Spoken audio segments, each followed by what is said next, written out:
दिल का हर एक कोना खुशबू से मअत्तर कर जाते हो। ये तुम कैसी बातें करते हो। समाज में हर कोई तुम्हें जानता है, तुम्हें पहचानता है। आखिर तुम कौन सा काम कर जाते हो। जी हाँ, कुछ ऐसे ही इस दुनिया में खास लोग हुआ करते हैं जो समाज के लिए काम करते हैं। ऐसे बहुत सारे लोग हुआ करते हैं जो लोगों की आंखों से आंसू पोंछकर उनके चेहरे पर मुस्कुराहट दे जाया करते हैं। और कुछ ऐसे ही अच्छे लोगों की कहानियां लेकर हर एक हफ्ते हम हाजिर हो जाते हैं प्रोग्राम गुड न्यूज़ जज्बा इंडिया के साथ। मैं हूँ रेशमा, मेरा आदाब कीजिए कबूल। दोस्तों, झारखंड के ऐसे बहुत सारे गांव हैं जो अपनी किसी न किसी खासियत की वजह से बेहद मशहूर हो रहे हैं।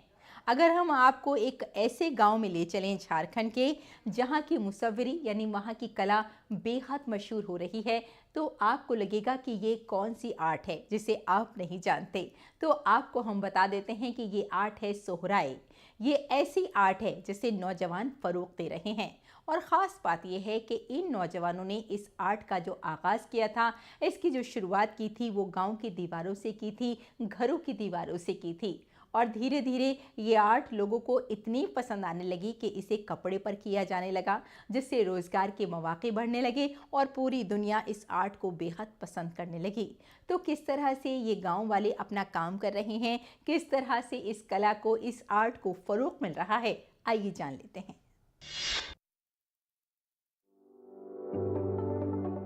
झारखंड की सरजमी जो मादनियाती दौलत से मालामाल है, वहीं फन और सखाफत का भी खजाना है।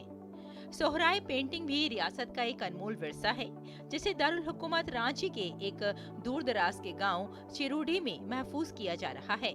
नौजवान मुसव्विर मनीष कुमार महतो ने अपने दोस्तों के साथ मिलकर 1 साल कबल गांव की दीवारों पर सोहराय आर्ट नक्श करके इसका आगाज किया था, जो आज गांव की पहचान बन चुका है। वॉल पे स्टार्ट किए, वॉल पे स्टार्ट करते करते हम लोग अभी हर चीज़ में काम करें, साड़ी हो, गमछा हो, अलग अलग प्रोडक्ट पे हम लोग सोहराय पेंटिंग के में काम करें। और हम लोग का गांव अभी आर्टिस्ट विलेज के में जाना जा रहा है। खुशी इस गांव की दीवारों से झांकती है, जो एक फनकार गांव के तौर पर अपनी शिनाख्त बना रहा है। झारखंड के इस रिवायती फन में जंगली हयात के तहफ्फुज़ से लेकर लीजेंड्स तक को दिखाया गया है। दीवार के साथ साथ मिट्टी के बर्तनों, कागज, साड़ी और दीगर कपड़ों पर भी सोहराय पेंटिंग बनाई जाती है। आज इस गांव की दर्जनों खवातीन भी इस फन को फरोग देकर माशी तौर पर बाइख्तियार बन रही हैं। गांव के छोटे बच्चों को भी सोहराय पेंटिंग से बड़ा लगाव है। वो पढ़ाई के साथ साथ पेंटिंग में भी अपना वक्त बिताते हैं। हम लोग इसमें बहुत ही अच्छे ढंग से हम लोग काम किए और अभी इससे हम लोग का इच्छा भी और बढ़ रहा है कि इसको हम पूरा हमारे ही गांव में नहीं बल्कि आमने सामने के बाकी गांव में भी करने का हम लोग ने निर्णय लिया है। इस गांव के फनकार भी सोहराय मुसव्विरी को कौमी और बैनुल-अक़वामी सतह पर एक नई पहचान देने में मसरूफ हैं। यहाँ के फनकारों को अब दीगर रियासतों से मुसव्विरी के लिए दावतनामे भी मिल रहे हैं। मनीष कुमार मेहतो की वालिदा रेनू बाला देवी भी अपने बेटे के फन से बहुत खुश हैं। उन्होंने कहा कि मनीष का ये जज्बा आज हर एक के लिए तहरीक का जरिया बन रहा है और गांव को एक नई शिनाख्त दे रहा है।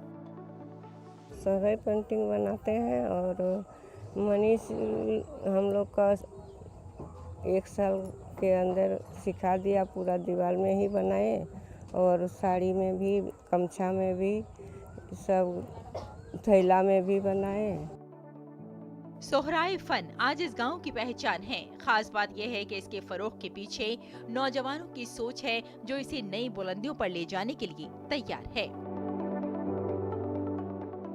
झारखंड का चिरूडी गांव आज कलाकारों के गांव के नाम से विख्यात हो रहा है।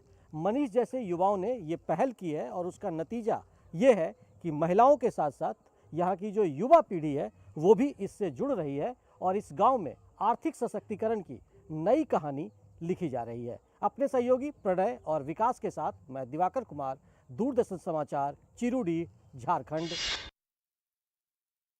और चलिए अब आपको लिए चलते हैं शेखपुरा के गदावा गांव।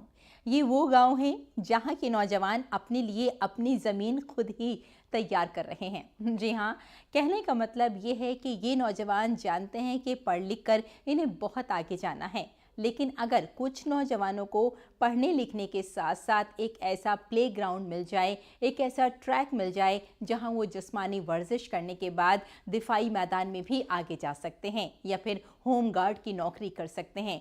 कुल मिलाकर ये कहा जाए कि अगर जिस्मानी वर्जिश और जिस्मानी प्रैक्टिस की ज़रूरत हो तो किस तरह से ग्राउंड चाहिए होता है, ये नौजवान बखूबी जानते हैं।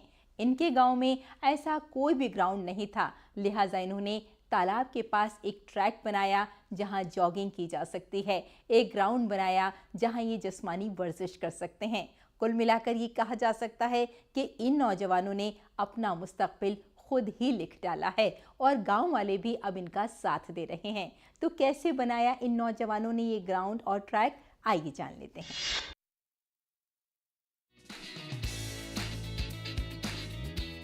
ये तस्वीर है शेखपुरा जिले के चेवाड़ा ब्लॉक के एकरामा पंचायत के गढ़वा गांव की। यहाँ के दर्जनों नौजवान मुख्तलिफ दिफाई मुकाबलों की तैयारी करते हैं। दिफा के तहरीरी मुकाबले में बच्चे अपनी काबिलियत और जहानत के बलबूते पर तहरीरी इम्तिहान में नताइज हासिल करते हैं, लेकिन वो जिस्मानी कारकर्दगी के टेस्ट में नताइज हासिल नहीं कर पाते हैं।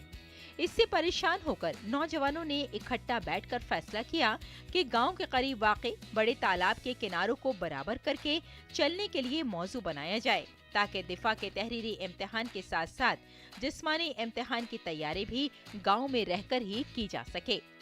इसके बाद 1 दर्जन से जायद नौजवानों ने अपने तौर पर मेहनत और पैसा देकर 570 मीटर लंबा रनिंग ट्रैक बनाया और ऊंची छलांग, लंबी छलांग, शॉट पुट और दीगर प्रैक्टिसेस की जगह भी बनाई। गांव वाले जहां नौजवानों की इस काविश को सराह रहे हैं, वहीं गांव के बुजुर्ग सुबह और शाम जॉगिंग और वर्जिश भी कर रहे हैं। इस मौके पर नौजवानों का कहना था कि नौजवानों की बड़ी तादाद दिफाई इम्तिहान के लिए फॉर्म भरती है, इम्तिहान देती है और इम्तिहान पास करती है, लेकिन जिस्मानी तैयारी के लिए उनके गांव में कोई इंतजाम न होने की वजह से यहाँ के नौजवानों को नौकरियां नहीं मिल पाती, जिसके लिए नौजवानों के ग्रुप ने रज़ाकाराना काम किया और दीगर सरगर्मियों के साथ साथ 570 मीटर तवील रनिंग ट्रैक का भी इंतजाम खुद ही कर लिया। ऊंची कूद के लिए जो होता है उसका स्टैंड और पाइप सब व्यवस्था है। लॉन्ग जंप के लिए भी रेत है, गंगा जी का रेत डाला गया है। होम गार्ड में इस बार 15 में 15 नंबर आया है और मतलब पहले नहीं था ग्राउंड, इस बार पूरे स्टूडेंट मिलके ग्राउंड बनवाए हैं। ग्रामवासियों ने आर्थिक सहयोग किया और हम लोग खुद से श्रम दान करके 570 मीटर का ट्रैक बनाए हैं और इसका रिज़ल्ट भी देखने को ये मिला कि आगामी जो अभी हाल फिलहाल में होमगार्ड का भर्ती आया था, उसमें यहाँ से लगभग 15 कैंडिडेट जो कि लगभग 16-17 तैयारी कर रहे थे, जिसमें 15 ने क्वालिफाई किया है और उसमें भी 10 जो ऐसे विद्यार्थी हैं जिन्होंने 15 में 15 स्कोर किया है। गांव वाले भी नौजवानों की इस कोशिश से बहुत खुश हैं। गांव वालों ने बताया कि पहले तो गांव वालों ने नौजवानों की इस कोशिश में दिलचस्पी नहीं ली, लेकिन जब नौजवानों के अज़्म ने अपनी कोशिशें दिखाना शुरू की तो गांव के लोगों ने भी ताउन किया और रनिंग ट्रैक और दीगर कामों में मदद की। गांव वालों का कहना था कि यहाँ के बच्चे मुख्तलिफ दिफाई शोबों में जाकर मुल्क की खिदमत करेंगे, जिसकी वजह से गाँव का नाम भी मशहूर होगा। बहुत दिनों से जिज्ञासा था जिसको कि ये लोग लड़का बुतरू ने इस बार हौसला अफाती किया, इससे मैं बहुत खुश हूँ। गांव के मशरक की तरफ वाक़े तालाब के आसपास कभी जंगल था, जिसकी वजह से पूरा इलाका सुनसान हो गया था, लेकिन तालाब के किनारे नौजवानों के ग्रुप की जानिब से बनाया गया रनिंग ट्रैक अब कामयाबी की जानिब बढ़ रहा है। 5 से 15 मई तक होने वाले होम गार्ड के जिस्मानी टेस्ट में गांव की 3 लड़कियों के साथ निस्फ दर्जन नौजवानों ने फिजिकल रनिंग टेस्ट में 14 से 15 नंबर हासिल किए। अब तवक्को है कि सर्टिफिकेट्स की तस्दीक के बाद होम गार्ड की भर्ती में नौजवानों का इंतखाब किया जाएगा। ये बात काबिल जिक्र है कि गांव के तालाब के करीब बनाया गया ये 570 मीटर लंबा रनिंग ट्रैक नौजवानों के लिए अपनी मंजिल तक पहुंचने के लिए संगे मील साबित होगा। गांव के साथ साथ आसपास के 1 दर्जन से ज्यादा गांव के नौजवान यहां आते हैं और जिस्मानी वर्जिश करते हैं, जबकि इन नौजवानों के लिए हौसला अफजाई का बाइस बनेगा जो मुनासिब वसाइल की कमी की वजह से अपनी परवाज दरमियान में ही छोड़ देते हैं। तहम जरूरत इस बात की है कि जिला इंतजामिया भी ऐसी पंचायतों में अलग से मंसूबा बंदी करे और नौजवानों को मौक़िफ़ फराहम करे ताकि हुकूमत की स्कीमें सही मायनों में नतीजा खेज साबित हो सकें। Bureau report, DD news. तो अच्छी और खूबसूरत कहानियों का सिलसिला ऐसे ही जारी रहेगा। आप हमारे साथ रहिए और देखते रहिए गुड न्यूज़ जस्पा इंडिया का।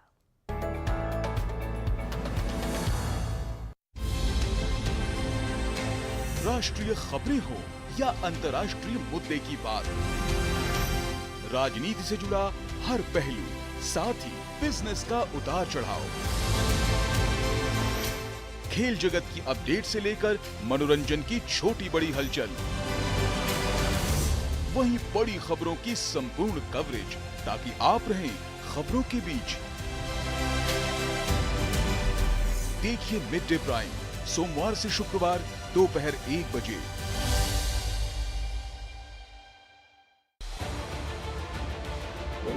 उत्तर से दक्षिण तक, पूर्व से पश्चिम तक, देश हो या दुनिया की खबर है तो पड़ताल जरूरी है। देखिए हमारे साथ मेरे पीछे भारत की सबसे एजेंडा भारत का है और किस तरह से एक नई शुरुआत इस वक्त DD न्यूज पर।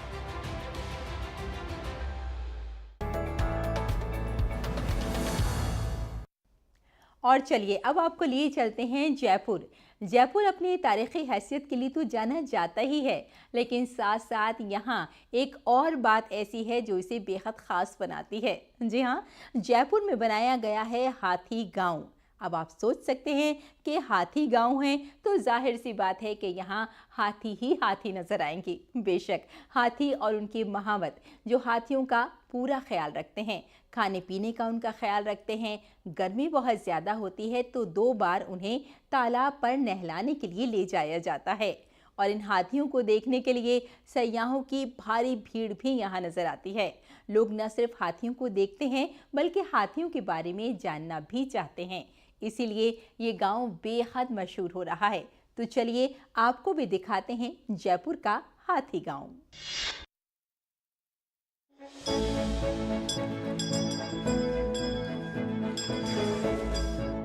रियासत में बढ़ती हुई गर्मी से जानवरों के साथ साथ इंसानों की हालत भी दिगरगों है। जानवरों को गर्मी से बचाने के लिए खुसूसी इंतजाम किए जा रहे हैं। जयपुर के हाथी गांव में हाथियों के लिए कई सहूलतें दी जा रही हैं। हाथियों को शदीद गर्मी से बचाने के लिए इन्हें दिन में 2 बार तालाब में नहाने के लिए तैयार किया जाता है। तालाब में नहाते हुए हाथी बहुत खुश हो जाते हैं और खेलते रहते हैं। इस दौरान उन्हें ठंडी चीजें दी जाती हैं और उनके खाने का खास ख्याल रखा जाता है। अगरचे हम इंसान गर्मी से खुद को बचाने के लिए घर में कूलर लगाते हैं, लेकिन हाथी गांव के हाथी कीपर ने हाथियों को ठंडी हवा फराहम करने के लिए एक कूलर लगाया है।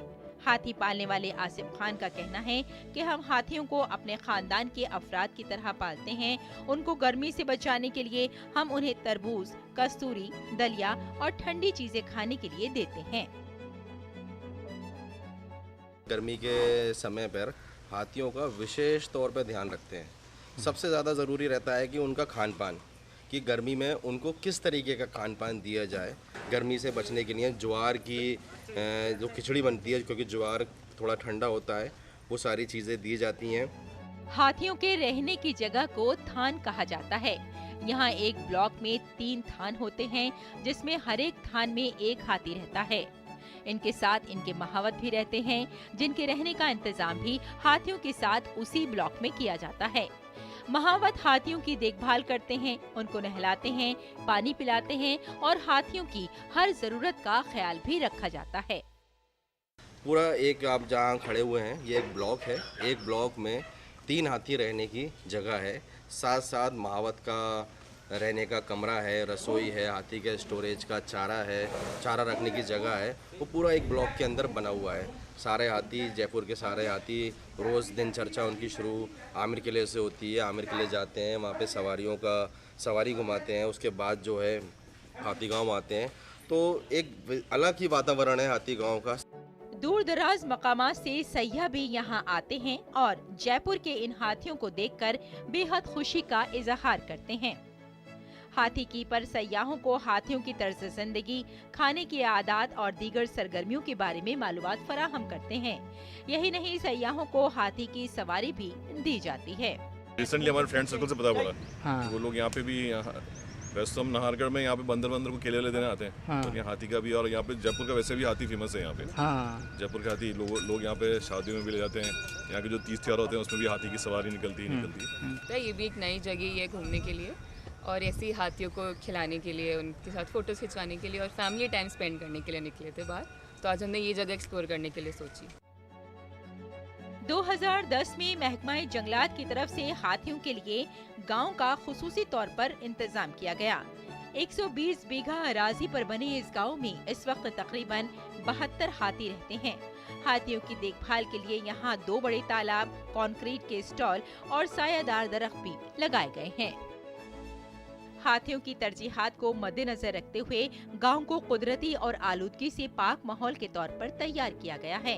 ये मुल्क का वाहिद हाथियों का गांव है जहां हाथियों के रहने, खाने, घूमने फिरने और नहाने का मुनासिब इंतजाम किया गया है।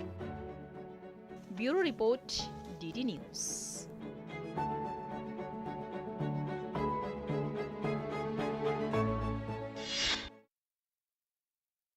कहते हैं कि कौन रोता है किसी और की खातिर है दोस्त, सबको अपनी ही किसी बात पे रोना आया।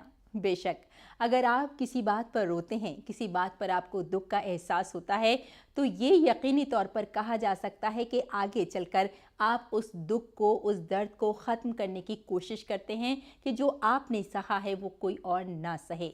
ऐसे ही एक प्रोफेसर से आपकी मुलाकात करवा रहे हैं जिनका एक बच्चा दिव्यांग है, और इसीलिए उन्होंने सोच लिया था कि वो किसी भी बच्चे को ऐसा नहीं होने देंगे, उसका पूरा ख्याल रखेंगे, और साथ ही साथ अगर वो माजूर है तब भी उसका अच्छे से ख्याल रखा जाएगा ताकि उसे किसी भी तरह की परेशानी का सामना ना करना पड़े। उसके वालिदैन भी उसका पूरा ख्याल रखें। और ख़ास बात यह है कि जिस डॉक्टर से आपकी मुलाकात करवा रहे हैं ये ख़ुद भी कैंसर पेशेंट हैं। बावजूद इसके जो बच्चे ज़हनी तौर पर माजूर हो जाते हैं उनका पूरा ख्याल रखने की कोशिश करते हैं। तो क्या है इनकी पूरी ज़िंदगी, आइए जान लेते हैं।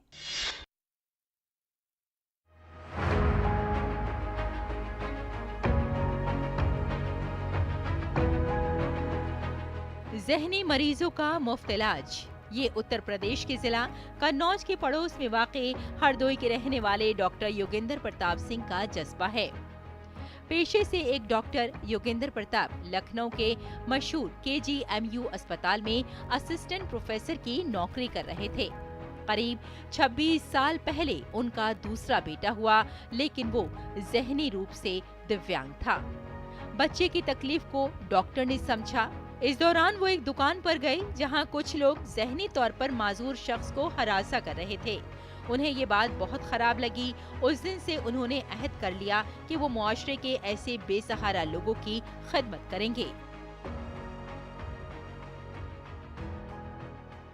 हमारा एक अपना सोचना था समाज में कुछ ऐसा किया जाए, क्योंकि व्यक्ति जब जाता है तो खाली हाथ जाता है, और हम कुछ न लाए थे न लेके जाएंगे, लेकिन कुछ ऐसा करके जाए जिससे हमारे जो अच्छे लोग हैं समाज के वो यादगार करें, और एक मिसाल बना करके कि जिनके साथ में कोई रहना पसंद नहीं करता है हम उनके साथ में पूरा जीवन समर्पण भाव से, मैं कैंसर रोगी भी हूँ, 95% मुझे कैंसर है, उसके बावजूद भी हम इनके साथ में रह रहा हूँ, और हमें दुनिया में अगर खुशी भी मिलती है तो इनके साथ हमारी अंतिम इच्छा भी है कि हम इन्हीं के साथ हम जिएं और इन्हीं के साथ में हमारे प्राण निकले, और हमारी अर्थी में ये बच्चे ही कंधा में हाथ लगाएं। इसके लिए उन्होंने कर्ज लेकर एक जगह खरीदी और इस जगह पर एक इदारा बनाया ताकि ज़हनी तौर पर बीमार, गरीब और बेसहारा लोगों को नई जिंदगी दी जा सके। उन्होंने अपने माजूर बेटे लकी के नाम पर इदारे का नाम लकी फाउंडेशन रखा। 2005 में इदारा खोलने के बाद वो ज़हनी तौर पर बीमार ज़रूरतमंदों की मुसलसल खिदमत कर रहे हैं। डॉक्टर योगेंद्र प्रताप सिंह जहां भी किसी ज़हनी मरीज को देखते हैं वो अपने वसाइल का इस्तेमाल करते हुए उसे सेंटर ले आते हैं और उसकी खिदमत करते हैं। 58 साल डॉक्टर योगेंद्र प्रताप सिंह तकरीबन 20 साल से दिमागी मरीजों का मुफ्त इलाज कर रहे हैं और उन्हें नई जिंदगी देने के लिए मुसलसल काविशें कर रहे हैं। Bureau report, DD news.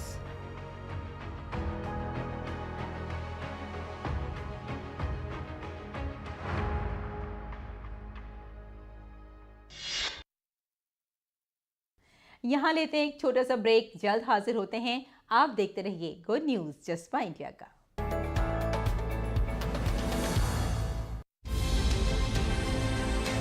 राष्ट्रीय खबरें हो या अंतर्राष्ट्रीय मुद्दे की बात, राजनीति से जुड़ा हर पहलू, साथ ही बिजनेस का उतार चढ़ाव,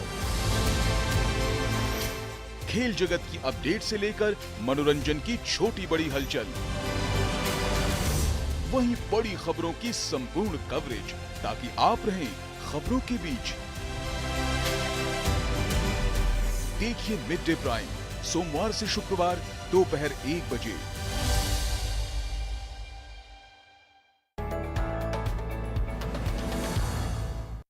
दोस्तों, खिलौने बचपन की पहचान हुआ करते हैं। बच्चे के खिलौनों को देखकर ये जाना जा सकता है कि बच्चे का जहन कैसा है, वो क्या सोचता है या वो क्या करना चाहता है। बेशक खिलौने हमारी पूरी ज़िंदगी का एक ख़ास हिस्सा हुआ करते हैं। आपको आज एक ऐसी ही जगह लिए चलते हैं जहां पर खिलौनों को बहुत अहमियत दी जाती है, और ये वो जगह है जहां के खिलौने बेहद मशहूर होते हैं। यहाँ न सिर्फ लकड़ी बल्कि मुख्तलिफ़ चीज़ों से खिलौने बनाए जाते हैं, पूरी दुनिया में भेजे जाते हैं। वाकई यहाँ के खिलौने बेहद मशहूर हैं और ये जगह अपने खिलौनों के लिए अलग पहचान रखती है। तो कौन सी है ये जगह और किस तरह से यहाँ खिलौने बनाए जाते हैं, लोगों को किस तरह से रोजगार दिया जाता है, आइए जान लेते हैं। सपनों का संसार खिलौना, बच्चों के जागते सोते सबसे अच्छा दोस्त।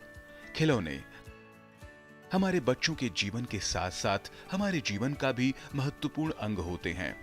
वो ही हमारे बचपन से हमें जोड़े रखते हैं। खिलौने मिट्टी के हो सकते हैं, स्टील के या फिर लकड़ी। ये खिलौने बच्चों के जीवन का हिस्सा ही नहीं, हमारी मिट्टी की आवाज हैं।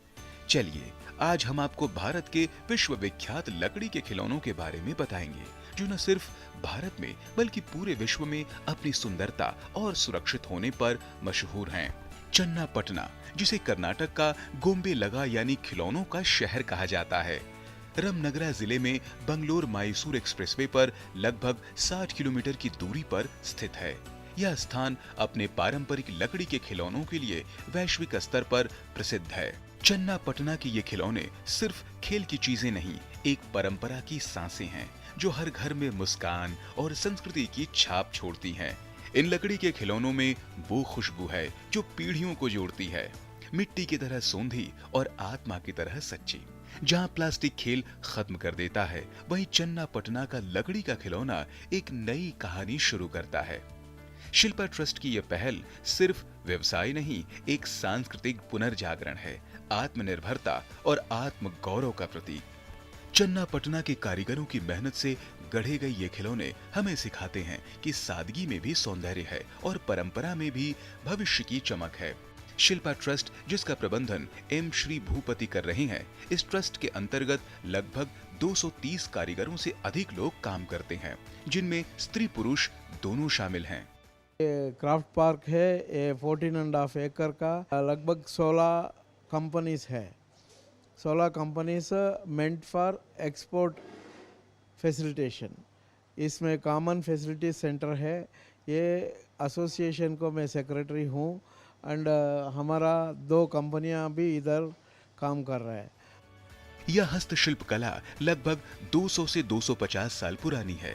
इन खिलौनों को बनाने के लिए रबर वुड, पाइन, सीडर और टीक जैसी अन्य लकड़ियों का प्रयोग किया जाता है एवं रंगने हेतु प्राकृतिक शैलाइक और वनस्पति या कीट आधारित रंगों का उपयोग होता है, जो शिशुओं के लिए सुरक्षित, रासायनिक मुक्त और गैर विषैले होते हैं।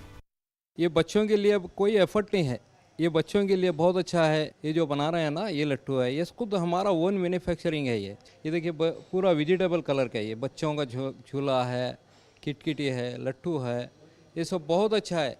कोई आर्टिफिशियल कलर नहीं, पूरा वेजिटेबल बच्चे कुछ मुंह में लेंगे तो भी कुछ प्रॉब्लम नहीं। चाइना का आइटम मुँह हाथ में डालेंगे तो स्किन को प्रॉब्लम होगा, मुंह में लेंगे तो अंदर इन्फेक्शन होगा। चना पटाना का खिलौने का ये फिनिशिंग है, चाइना के खिलौने में हरगिज नहीं मिलेगा, पूरा मंकी फिनिशिंग है। वो जो फैक्ट्री से रेडी करता है उसके आइटम में इन्फेक्शन ज़्यादा रहता है, लेकिन उसको किधर भी जाए उसको पता नहीं, उसको पैसे से मतलब है। चन्ना पटना की खेल कला परंपरा से लगभग 2000 से 3000 घरों को आजीविका मिलती है, जिसमें से शिल्पा ट्रस्ट से जुड़े लगभग 450 व्यक्ति प्रत्यक्ष रूप से लाभान्वित हुए हैं।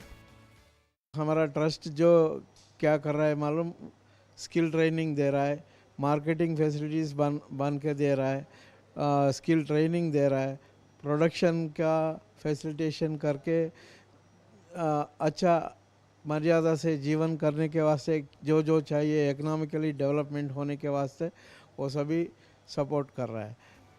चन्ना पटना के खिलौने बनाने वाले कारीगरों के लिए चुनौतियां भी बहुत थीं। चीनी प्लास्टिक और रासायनिक रंग वाले औद्योगिक खिलौनों के सस्ते विकल्पों ने स्थानीय कारीगरों को प्रभावित किया है। बच्चों को हर एक चीज़ मुंह में चलेगा ना, वो लेंगे तो बहुत बड़ा प्रॉब्लम होगा। हमें ये हमारा देश का आदमी लेते हैं कि वो सोच के लेके वो कलर मिक्स करेंगे, हमें उसको कुछ प्रॉब्लम नहीं होना के वो तो बिजनेस करने के लिए कुछ भी कर सकता है चाइना वाला। आइए हम सब मिलकर इन खिलौनों को अपनाएं, न केवल बच्चों के मुस्कान के लिए बल्कि उन हजारों हाथों की आजादी और उम्मीद के लिए जो इन्हें गढ़ते हैं। हर बार जब आप चन्ना पटना का खिलौना उठाते हैं, आप एक कहानी को जीवित रखते हैं, हुनर, विरासत और आत्मसम्मान की कहानी। कर्नाटका के चन्ना पटना के ये खिलौने वाकई में हमारे जीवन का, हमारे भारत की संस्कृति का आधार है और भारत की विकासशील भारत से विकसित भारत बनने के इस सफ़र में ये खिलौने हमारे जीवन के उतार चढ़ाव के सफ़र में यकीनन खुशियों की चाबी साबित होंगे। कैमरा पर्सन सुमित दीमान के साथ मैं डॉक्टर सुयश शर्मा, DT न्यूज़ के लिए कर्नाटका से। जो लोग रखते हैं औरों के लिए प्यार का जज्बा, वो लोग टूटकर कभी बिखरा नहीं करते। बेशक जो लोग इस दुनिया के लिए, इस समाज के लिए, लोगों के लिए कुछ अच्छा करना चाहते हैं, वो कभी नहीं टूटते, वो कभी नहीं बिखरते, कभी अपना हौसला नहीं खोते, बल्कि समाज में आगे रहते हैं और समाज के लिए कुछ अच्छा और बेहतर करने के बारे में कुछ ना कुछ सोचते रहते हैं और करते भी हैं। और हम आपको ऐसे ही लोगों से इस प्रोग्राम में मिलवाते हैं।